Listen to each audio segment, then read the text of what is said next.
পাইকগাছায় FWV, FPI ও এফডব্লিউদের কর্মবিরতি ও অবস্থান কর্মসূচি পালন। বিস্তারিত থাকছে খুলনার পাইকগাছা থেকে আশরাফুল ইসলাম সবুজের প্রতিবেদনে। খুলনার পাইকগাছায় কর্মবিরতি ও অবস্থান কর্মসূচি পালন করছে পরিবার পরিকল্পনা অধিদপ্তরাধীন পরিবার কল্যাণ পরিদর্শিকা, পরিবার পরিকল্পনা পরিদর্শক ও পরিবার কল্যাণ সহকারীরা। নিয়োগ বিধি বাস্তবায়নের দাবিতে ২রা ডিসেম্বর মঙ্গলবার সকালে উপজেলা পরিবার পরিকল্পনা অফিসের সামনে কর্মরত ৫৪ জন কর্মচারী কর্মবিরতির মাধ্যমে অবস্থান কর্মসূচি পালন করে। আগামী ৫ ডিসেম্বরের মধ্যে সরকার দাবি না মানলে আগামী ১১ ডিসেম্বর পর্যন্ত অবস্থান কর্মসূচি অব্যাহত রাখার ঘোষণা দেন অবস্থান কর্মসূচিতে অংশগ্রহণকারীরা। ৬ ডিসেম্বর থেকে ১১ ডিসেম্বর পরিবার পরিকল্পনা বিভাগের সেবা সপ্তাহ সহ সব ধরনের রিপোর্ট রিটার্ন বর্জন করার ঘোষণাও দেন তারা। এ সময় উপস্থিত ছিলেন পরিবার পরিকল্পনা পরিদর্শক জাহিদুর রহমান, এস.এম. আরিফুজ্জামান, রাজীব গাঙ্গুলি, জিয়াউর রহমান জিন্নাত, অভিজিৎ মণ্ডল, আজহারুল ইসলাম, ওবায়দুল্লাহ সরদার, পরিবার কল্যাণ পরিদর্শিকা শিবলি আক্তার, জাহানারা জয়া, ফিরোজা খাতুন, নাজমা বেগম, রোজিনা খাতুন, স্মিতা মণ্ডল, অনামিকা, শিরিনা ও রমানাথ।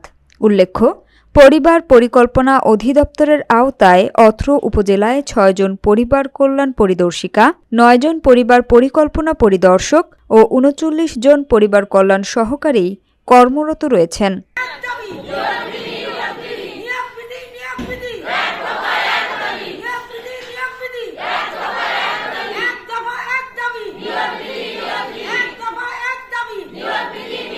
আমি চাই আমাদের একটাই দাবি করছি, এক দফা এক দাবি, নিয়োগ বিধি। আমাদের একটাই দাবি, কিন্তু এই দাবিটা আমাদের কেন মেনে নিয়ে আসছে না? আমরা ঢাকায় গেলাম, ঢাকায় যাওয়ার পর আমাদের মাথার মতন দিয়ে আমাদের ডিসি সাহেব পাঠাই দিলেন। এখনো পর্যন্ত সে কাজটা এখনো হলো না।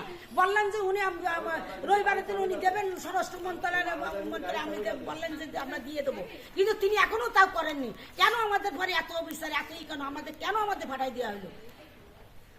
এই বলে আমি বক্তব্য শেষ করছি। আমরা চাই যে আমাদের দাবি দেওয়ার জন্য মেনে নেওয়া হয়। আমরা খুব কষ্টে আছি, রোদ বৃষ্টি জল, প্রতিদিন ফিল্ডে যাচ্ছি, প্রতিটা বাড়ি প্রতিটা ঘরের কোনায় আমরা যাচ্ছি।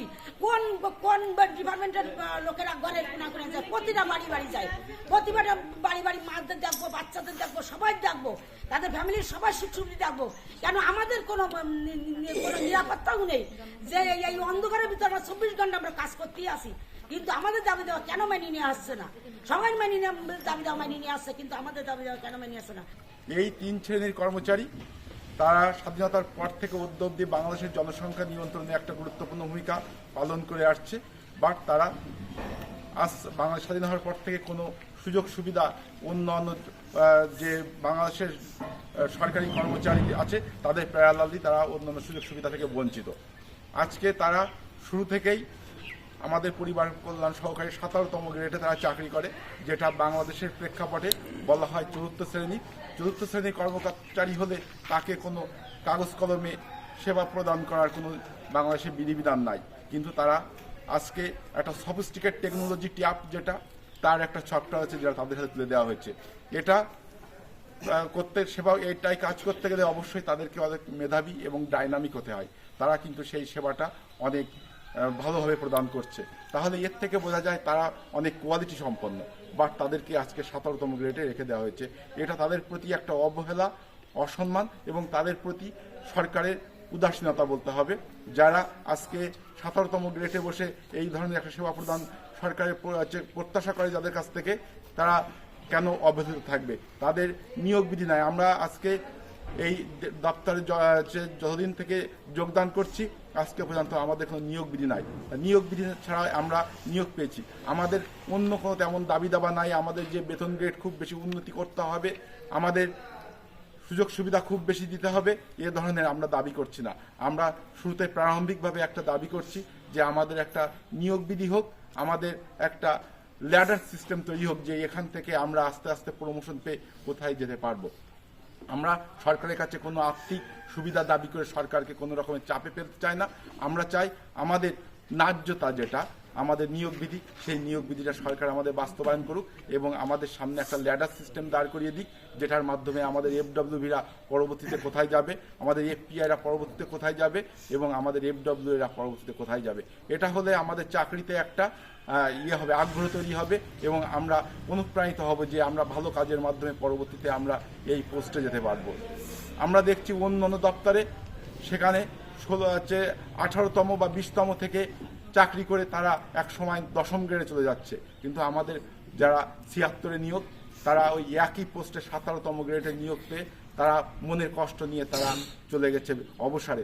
অনেক সময় তারা তাদের পর্যাপ্ত সুযোগ সুবিধাও ঠিকমতো পায়নি, কিন্তু তারা কাজকে কখনোই অবহেলা করেনি। তারা আজকে এই বাংলাদেশের TFR আমরা সর্বশেষ 2024 সালে যেটা দেখছি সেটা তারা নিয়ে আসছে, অনেক কমিয়ে নিয়ে আসছে, এটা 2.1 চলে আসছে, এটা যেটা বাংলাদেশের জনসংখ্যা নিয়ন্ত্রণে একটা গুরুত্বপূর্ণ ভূমিকা পালন করে।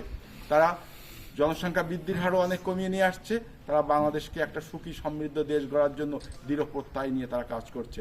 আমরা আজকে আমাদের প্রিন্ট মিডিয়া যারা আছেন তাদের সামনে আমরা আমাদের সামান্য এই চাওয়াটা আমরা উপস্থাপন করছি, যাতে আমরা একটা নিয়োগ বিধি অবিলম্বে সরকারের কাছ থেকে পেয়ে থাকি এবং এই নিয়োগ বিধির মাধ্যমে আমাদের চাকরির যে ভিত্তি সেই ভিত্তিটা মজবুত হয় এবং আগামীতে আমরা আরও কর্মতৎপরতার মাধ্যমে আমাদের নিয়োগ বিধিতে যে সুযোগ সুবিধা বর্ণিত থাকবে সেই সুযোগ সুবিধা পেয়ে আমরা পরবর্তী স্টেপে পৌঁছাতে পারি।